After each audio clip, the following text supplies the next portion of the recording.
तो हेलो दोस्तों, कल हमने कार्बोहाइड्रेट क्या था उसका इंट्रोडक्शन देखा था और उसका एक एग्जाम्पल किया था जिसमें बहुत सारे ऑब्जेक्टिव जो कॉम्पिटिटिव लेवल पे काफ़ी मायने रखते हैं वो हमने उसके अंदर देखे थे। आज हम देखते हैं कार्बोहाइड्रेट के क्लासिफिकेशन के, कार्बोहाइड्रेट का वर्गीकरण कैसे किया गया है, कैसे कौन से फॉर्म में किया गया है।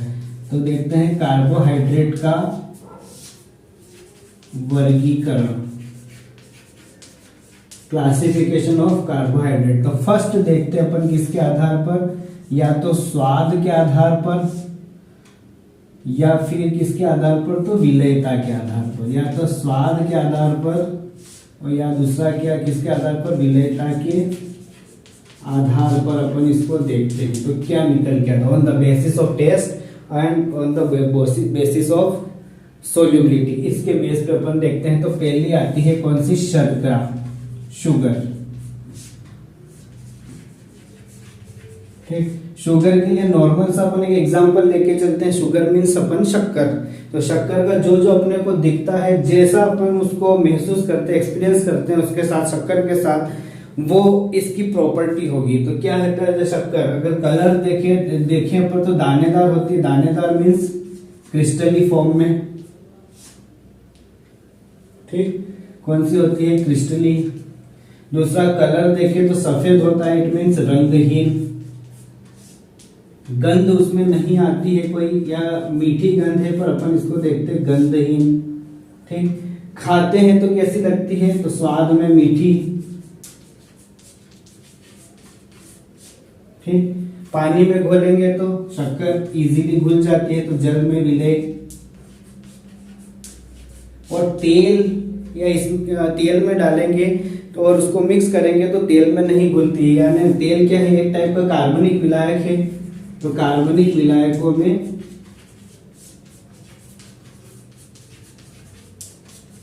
अविलेय। ठीक, कार्बनिक विलायकों में अविलेय होती है। उदाहरण में देखें तो glucose, fructose, sucrose, maltose, lactose आदि। ठीक, ये हो गए कौन से, शर्करा। शर्करा मीन्स अपन एक शक्कर को लेके चलते हैं। तो शक्कर के साथ जो जो ट्रीटमेंट होता है या जैसा अपने को दिखता है, शक्कर के साथ जैसा लगता है, वो सब इसकी प्रॉपर्टी हो गई। अशर्करा दूसरा है कौन सा, अशर्करा, इट मीन्स नॉन शुगर, जो नॉन शुगर मटेरियल होते हैं। इसके लिए अपन बेसिक सा एग्जांपल लेके चलते हैं, आलू, पोटैटो। तो आलू को अपने ने उबलते हुए देखा है। तो आलू को जब उबालते हैं तो उसके चारों तरफ एक व्हाइट टाइप का पाउडर आ जाता है। उस पाउडर को अगर हाथ में लेके से मसलते हैं तो पाउडर बिल्कुल का सॉफ्ट लगता है, मतलब उसमें किसी भी टाइप का दाना नहीं होता है, दानेदार नहीं होता है, पाउडर फॉर्म में होता है। और पाउडर फॉर्म को अपन केमिस्ट्री में क्या बोलते हैं, तो अक्रिस्टलीय पदार्थ। कलर उसका सफेद, पर सफेद कोई कलर नहीं होता, इसलिए कौन सा, रंगहीन। उसको अगर सूंघते हैं तो कोई गंध नहीं आती है, इसलिए क्या होता है, गंधहीन, ओडरलेस। उसको अगर टेस्ट किया जाए तो टेस्ट करने पर फीका लगता है, और फीका कोई स्वाद नहीं होता, इसलिए स्वादहीन। पानी के ऊपर तैरता है मीन्स पानी के अंदर घुलता नहीं है, इट मीन्स जल में अविलेय। और अगर अपन उसको तेल में और इसमें घोलेंगे तो इजीली घुल जाता है। या सीधा सा यूं ध्यान रखना कि जो पानी में घुलता है वो कार्बनिक विलायकों में नहीं घुलेगा, और जो कार्बनिक विलायकों में घुल जाता है वो पानी में नहीं घुलता है। तो कार्बनिक विलायकों में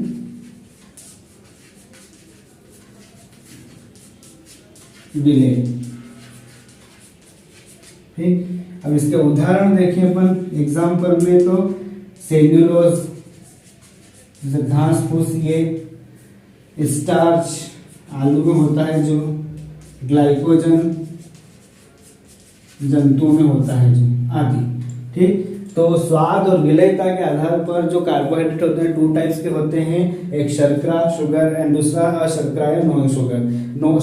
शर्करा के अंदर अपन शक्कर को लेके चलते हैं, उसके शक्कर के बिहाफ से अपन उसकी प्रॉपर्टी निकालेंगे, और अशर्करा नॉन शुगर में अपन आलू के बिहाफ पे क्या करेंगे, उसकी प्रॉपर्टी निकालेंगे। तो ये कार्बोहाइड्रेट के वर्गीकरण का एक टाइप हुआ, कौन सा, किसके बेस पे, स्वाद व विलेयता के आधार पर। दूसरा देखेंगे अपन कि इसके आणविक संरचना के आधार पर, इनके आणविक संरचना के आधार पर कार्बोहाइड्रेट के कितने भागों में वर्गीकृत किया गया है। तो सेकंड वर्गीकरण देखते हैं अपन कौन सा, किसके बेस पे, आणविक संरचना के आधार पर, ठीक, on the basis of molecular structure. ठीक, क्या है, तो इसको अपन 3 पार्ट में डिवाइड कर सकते हैं। ठीक, ध्यान से देखना, यही याद हो जाएगा।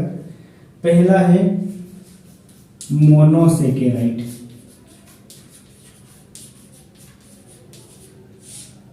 दूसरा है oligosaccharide and third is polysaccharide.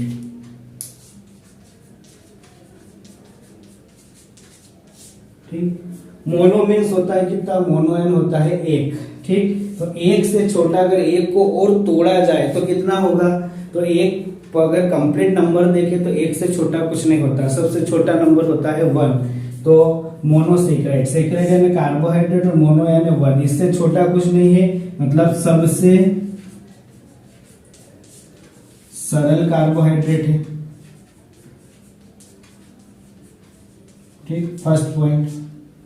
दूसरा, अपन इनको कार्बोहाइड्रेट को कैसे तोड़ रहे थे, तो कार्बोहाइड्रेट को तोड़ रहे थे अपन कैसे, जल अपघटन करके। तो इनका सबसे सरल है, मतलब इससे छोटा हो ही नहीं सकता, इसका मतलब इनका जल अपघटन करके और छोटे सरल अणुओं में नहीं तोड़ा जा सकता, नहीं तोड़ा जा सकता।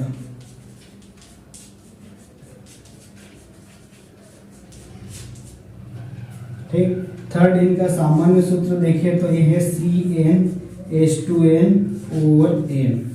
या CH2O, ये इसका सामान्य सूत्र है। और उदाहरण देखें तो आएगा क्या, ग्लूकोज, फ्रक्टोज, मेनोज आदि। ठीक, गैलेक्टोज भी इसी में आता है, तो गैलेक्टोज भी ले सकते हैं। ठीक, तो ग्लूकोज, फ्रक्टोज, मेनोज और गैलेक्टोज ये सब क्या होते हैं, मोनोसेकेराइड। मोनोसेकेराइड मींस सबसे सरल कार्बोहाइड्रेट है, इनका जल अपघटन करके और सिंपल नहीं किया जा सकता। क्यों, क्योंकि सबसे सिंपल है, इससे सिंपल हो ही नहीं सकता दूसरा। ठीक, इसका सामान्य जो सूत्र होता है वो क्या है, CnH2nOn या CH2O का होल n। उदाहरण देखें तो ग्लूकोज, फ्रक्टोज, मेनोज और गैलेक्टोज। ठीक, ये हो गया अपना कौन सा, मोनोसेकेराइड। ओलिगो, ओलिगो का मतलब होता है 1 से ज्यादा। ठीक, तो इसमें 2 से लेकर 10 मोनोसेकेराइड मिलते हैं। कब मिलेंगे, जल अपघटन करने पर। ये ध्यान रखना, लिमिट कितनी है, 2 से लेकर 10। वे कार्बोहाइड्रेट या सेकेराइड जिनका जल अपघटन करने पर 2 से 10 मोनोसेकेराइड मिलते हैं, उनको क्या बोलते हैं अपन, ओलिगोसेकेराइड। सपोज 2 मोनोसेकेराइड मिल रहे हो, तो अगर 2 मोनोसेकेराइड मिलते हैं तो इनको बोलते हैं डाइसेकेराइड। ठीक, डाई यानी 2, जिनका जल अपघटन करने पर 2 मोनोसेकेराइड मिलते हैं उनको बोलते हैं डाइसेकेराइड। उदाहरण में देखें तो इसमें उदाहरण खास तौर पे ध्यान रखना, सुक्रोज, माल्टोज और लैक्टोज। ठीक, ट्रिक याद रखना SML या सुमाल है। ठीक, ये ट्रिक है इसकी याद रखने की, SML या सुमाल है। और इनका सामान्य सूत्र होता है C12H22O11। ठीक, अगर ये सूत्र कहीं भी दिखे तो वो डाइसैकेराइड का सूत्र है। और अगेन यह IMP है, ये ध्यान रखना। डाइसैकेराइड के एग्जाम्पल सुमाल है, सुक्रोज, माल्टोज, लेक्टोज। और इसका सामान्य सूत्र क्या होता है C12H22O11। यहाँ से ऑब्जेक्टिव बनता है। ठीक, ध्यान रखना। अगर मान लो 2 की जगह अपने को कितने मिल जाए, 3 मोनोसेक्राइड मिल जाए। ठीक, तो 3 मोनोसेक्राइड को क्या बोलते हैं अपन, ट्राइसेकेराइड। ठीक, वे सेकेराइड जिनका जल अपघटन करने पर 3 मोनोसेक्राइड्स मिलते हैं उनको बोलते हैं ट्राइसेकेराइड। और इसका उदाहरण जो है वो है रेफिनोज। क्या है, इसका ध्यान रखना, ये भी अगेन IMP है, रेफिनोज। और रेफिनोज का सूत्र क्या है, तो इस जो डाइसेकेराइड है इसके अंदर अगर अपन C6H10O5 ये ऐड कर दे, ठीक, इसके अंदर डाइसेकेराइड के फॉर्मूले में अगर इसको ऐड करते हैं तो रेफिनोज का फॉर्मूला बन जाए। कैसे, C12 में C6 ऐड किया तो C18, H22 और 10 32 और O11 और 5 16। ये हो गया अपना काय का सूत्र, रेफिनोज का। ठीक, तो रेफिनोज का फॉर्मूला अगर बनाना हो तो क्या करेंगे अपन, डाइसेकेराइड के अंदर C6H10O5 को ऐड कर देते हैं तो रेफिनोज का सूत्र बन जाएगा। अगर 4 मोनोसेक्राइड मिलते हो तो इसको बोलते हैं टेट्रासेकेराइड। 4 अगर मोनोसेक्राइड मिलते हैं तो उसको क्या बोलते हैं, टेट्रासेकेराइड। जिनका जल अपघटन करने पर 4 मोनोसेक्राइड यूनिट मिलती है उन्हें टेट्रासेकेराइड बोलते हैं। उदाहरण है स्टेकियोज। इसका सूत्र बनाना है तो रेफिनोज के फॉर्मूले में क्या ऐड कर देंगे, हाँ वही C6H10O5 को वापिस ऐड कर देंगे। जो भी फॉर्मूला आता है उसके अंदर अगर अपन C6H10O5 को ऐड करते जाते हैं तो नया फॉर्मूला जनरेट हो जाता है। C6H10O5 देखते हैं कैसे, C18 में C6 जोड़े तो 24, H हो गए कितने 42 और O हो गए कितने 21। ये हो गया अपना किसका, स्टेकियोज का फॉर्मूला। ठीक, तो ओलिगोसेक्राइड में 2 से लेकर 10 मोनोसेक्राइड्स होते हैं और जब इसमें 2 मोनोसेक्राइड मिलते हैं तो इसको बोलते हैं डाइसेक्राइड। ट्रिक याद रखना, सुमाल, sucrose, maltose and lactose and formula होता है C12H22O11। ठीक, ट्राइसेक्राइड किनको बोलते हैं, जिनका जल अपघटन करने पर 3 मोनोसेक्राइड यूनिट मिलती है। उदाहरण में आता है रेफिनोज। और डाइसेक्राइड में अगर C6H10O5 को ऐड करते हैं तो नया फॉर्मूला जो बनता है होता है C18H32O16। टेट्रासेक्राइड इसका उदाहरण और सूत्र है C1832O। फिर करें वही फॉर्मूला फॉर्मूला। तो ये मोनोसेक्राइड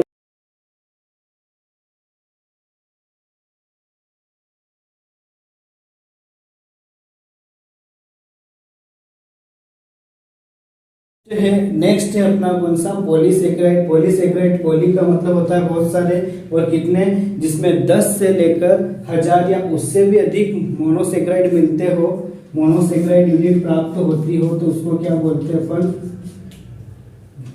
10 से लेकर 1000 या उससे भी अधिक मोनोसेक्राइड यूनिट प्राप्त होती है तो उसे क्या बोला जाता है, पॉलीसेक्राइड कहा जाता है। ठीक, तो पॉलीसेक्राइड को जो अपन देखे हैं तो इसको क्या बोलते हैं, जटिल कार्बोहाइड्रेट होते हैं ये। ठीक, इनका सामान्य सूत्र होता है C6H10O5 का होल N। ये इसका कौन सा है, सामान्य सूत्र है। ठीक, इनका सामान्य सूत्र होता है C6H10O5 होल N। ये इनका सामान्य सूत्र है। ठीक, तो इसके बाद अपन देखें आगे तो और क्या हो सकता है, तो इसके बाद अगर देखें तो इसका एग्जाम्पल में आता है क्या, स्टार्च, सेल्यूलोज, ग्लाइकोजन, ग्लाइकोजन, चिटीन, ठीक, डेक्स्ट्रिन, कॉन्ड्रियन सल्फेट आदि। अब ये भी अगेन अगर देखें तो दो टाइप के होते हैं। कौन से? एक तो होमो पॉलीसेकेराइड और एक हेटेरो पॉलीसेकेराइड। होमो यानी सम, हेटेरो यानी विषम। ठीक, तो होमो और हेटेरो क्या होता है ये देखते हैं। होमो पॉलीसेकेराइड किसको बोलेंगे और हेटेरो पॉलीसेकेराइड किसको बोलेंगे? तो होमो पॉलीसेकेराइड क्या होता है यहाँ पर करते हैं सम, होमो यानी सम। ठीक, अब इनका अगर अपन क्या करते हैं जल अपघटन करें, ठीक, और जल अपघटन करने पर एक ही प्रकार के मोनोसेकेराइड प्राप्त हो, एक ही प्रकार के मोनोसेकेराइड अगर प्राप्त होते हैं तो उनको क्या बोलते हैं अपन? होमो पॉलीसेकेराइड। कौन से हैं? तो starch, cellulose, glycogen, starch, cellulose, glycogen, inulin और चिटेन। ठीक, इन्यूलिन और चिटेन। हेटेरोपॉलीसेकेराइड क्या होते हैं? तो हेटेरोपॉलीसेकेराइड, हेटेरो का मतलब विषम यानी एक से ज्यादा, तो इनका अगर अपन जल अपघटन करते हैं तो एक से अधिक मोनोसेकेराइड यूनिट प्राप्त होती है तो उनको बोलते हैं अपन हेटेरोपॉलीसेकेराइड। उदाहरण में देखते हैं तो कॉन्ड्रियन सल्फेट, डिक्स्ट्रिन, गोन, हेमीसेल्यूलोज। ठीक, ये नाम याद रखना, मेन एग्जांपल है, बाकी कुछ नहीं है। ठीक, तो पॉलीसेकेराइड क्या होते हैं? वे कार्बोहाइड्रेट जिनका जल अपघटन करने पर 10 से लेकर 1000 या उससे भी अधिक मोनोसेकेराइड मिलते हैं तो उसको पॉलीसेकेराइड कहते हैं। ये जटिल कार्बोहाइड्रेट है। इनका सामान्य सूत्र देखें तो C6H10O5 का होल एन होता है। एग्जाम्पल स्टार्च, सेल्यूलोज, ग्लाइकोजन, चिटेन, डिक्स्ट्रिन आदि होते हैं। ये फिर कितने टाइप के होते हैं? अगेन तो 2 टाइप्स के होते हैं, होमो पॉलीसेकेराइड और हेटेरो पॉलीसेकेराइड। हिंदी में बोले तो सम पॉलीसेकेराइड और विषम पॉलीसेकेराइड। सम पॉलीसेकेराइड क्या होते हैं? इनका जल अपघटन करने पर अगर एक ही प्रकार के मोनोसेकेराइड मिलते हैं तो इसे होमो पॉलीसेकेराइड कहते हैं, जैसे स्टार्च, सेल्यूलोज, ग्लाइकोजन, इन्यूलिन और चिटेन। हेटेरो पॉलीसेकेराइड क्या? इनका जल अपघटन करने पर एक से अधिक मोनोसेकेराइड प्राप्त होते हैं। उदाहरण देखें तो कॉन्ड्रियन सल्फेट, डिक्स्ट्रिन, गोन और हेमीसेल्यूलोज। तो इस टाइप से ये जो on the basis of molecular structure है, आणविक संरचना के आधार पर वर्गीकरण है, ये अपना यहाँ पर कंप्लीट होता है। कितने टाइप का था? तो 3 टाइप का, मोनोसेकेराइड, ओलिगोसेकेराइड और पॉलीसेकेराइड। ठीक, ओलिगोसेकेराइड में डाई, ट्राई और टेट्रा थे और पॉलीसेकेराइड में फिर 2 टाइप के थे, होमो और हेटेरो।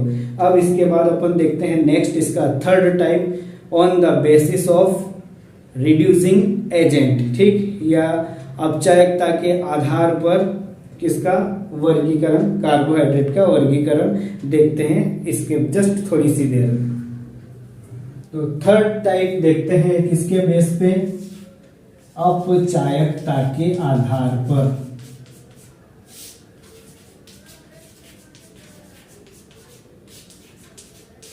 ठीक, या on the basis of reducing nature. ठीक, अपचायकता के आधार पर। तो क्या है? पहला होती है अपचायक शर्करा,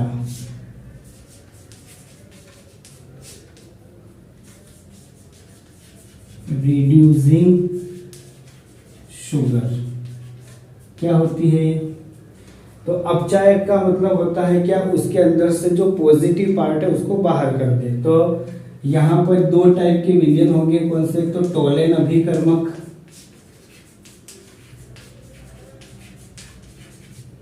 ठीक, टोलेन अभिकर्मक का सूत्र होता है Ag2O।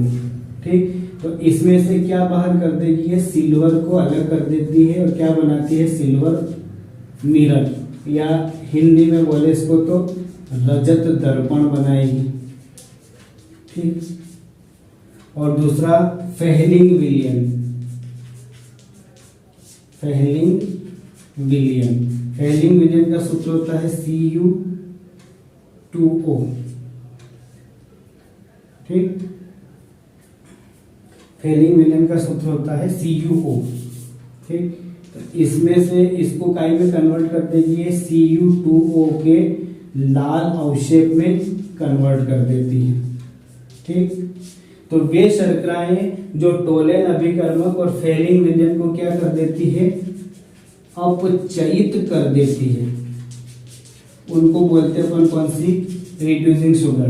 तो टोलेन अभिकर्मक को क्या बना देगी, सिल्वर मिरर या रजत दर्पण बनाती है, और फेहलिंग विलियन के साथ क्या करती है, Cu2O का लाल अवक्षेप देती है। कौन सी है ये, तो इसके लिए ट्रिक याद रखना, GF के साइलेंट, गले की साइलेंट, मावर ला, ठीक। इसका मतलब होता है ग्लूकोज, फ्रक्टोज, गैलेक्टोज, माल्टोज और लेक्टोज, ठीक। गर्लफ्रेंड के गले की माला, ग्लूकोज, फ्रक्टोज, गैलेक्टोज, माल्टोज और लेक्टोज, ये सब कौन सी होती है, अपचायक शर्करा। दूसरी होती है कौन सी, अपचायक शर्करा। अनअपचायक शर्करा जो इन दोनों के साथ क्रिया नहीं करती है, यूं लिखे अपन कि टोलेन अभिकर्मक व फेहलिंग विलियन को अपचयित नहीं करती है, उनको बोलते हैं अपन कौन सी, अनअपचायक शर्करा। और इसका उदाहरण है स्टार्च, सेल्यूलोज, ग्लाइकोजन, डिक्स्ट्रीन, सुक्रोज आदि। तो इसमें एक तो सुक्रोज ध्यान रखना और उसमें ये ट्रिक ध्यान रखना। कोई क्या करती है, टोलेन अभिकर्मक को सिल्वर मिरर में कन्वर्ट कर देती है, रजत दर्पण बनाती है, रजत दर्पण मीन्स खाली Ag में कन्वर्ट कर देगी, ठीक, O को हटा देगी। और फेहलिंग विलियन में CuO को काय में बदल देती है, Cu2O में, या लाल अवक्षेप बनाती है, ठीक। कौन सी है, गर्लफ्रेंड के गले की माला। और अनअपचायक शर्करा में कौन से, स्टार्च, सेल्यूलोज, ग्लाइकोजन, डिक्स्ट्रिन और सुक्रोज। तो आई होप कि आपको ये तीनों टाइप के जो क्लासिफिकेशन है, on the basis of taste और solubility, on the basis of molecular structure and on the basis of reducing nature, तीनों अच्छी तरह से समझ में आ गए होंगे। इनसे रिलेटेड ऑब्जेक्टिव बनते हैं कॉम्पिटिटिव लेवल पर, खास तौर पे टोलेन अभिकर्मक, फेहलिंग विलियन का ध्यान रखना और ये दोनों ट्रिक ध्यान रखना, और काफी अच्छे और सिंपल ऑब्जेक्टिव बनते हैं। अपने को ये यूनिट थोड़ी सी बस याद ही रखनी है, इसमें ज्यादा समझने जैसा कुछ नहीं है। तो आप इसको अच्छे से देखें वीडियो को, इनको अच्छे से नोट डाउन करें, इन नोट्स को, इन टॉपिक्स को या इन छोटे छोटे पॉइंट्स को, और इसके बाद इसकी कुछ प्रॉपर्टी के साथ मिलते हैं नेक्स्ट वीडियो में। तब तक बने रहिए मेरे साथ। Thank you.